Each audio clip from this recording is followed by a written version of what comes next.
There's something magical about walking into a room that feels spacious, calm, and uncluttered.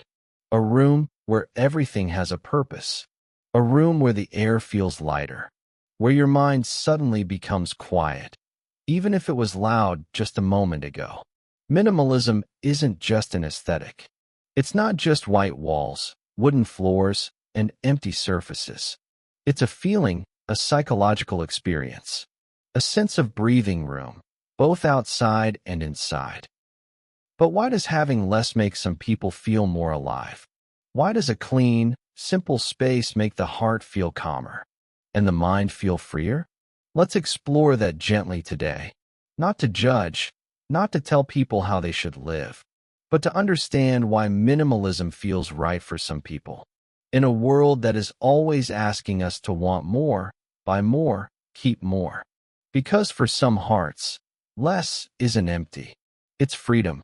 Minimalism begins in the space around you, but it ends up touching something deep inside you. When you remove physical clutter, you also remove mental noise.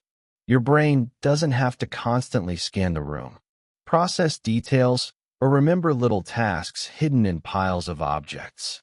Psychologically, every item you see demands a tiny bit of attention, a reminder, a memory, a responsibility. And when those items are reduced, your mind finally gets to rest. Minimalism feels peaceful because your brain can finally breathe. Many people who love minimalism aren't trying to impress anyone. They're not chasing trends. They're protecting their peace. Minimalism becomes a quiet form of self-care, a way of saying, my mind already carries enough. My space doesn't need to carry chaos too. A clean table, an empty floor, a neatly made bed.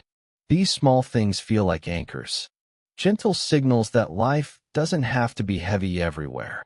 In a world full of overwhelm, minimalism becomes a soft place to land. There's also something psychological happening with identity. When your environment is simple, your mind stops clinging to objects as symbols of who you are.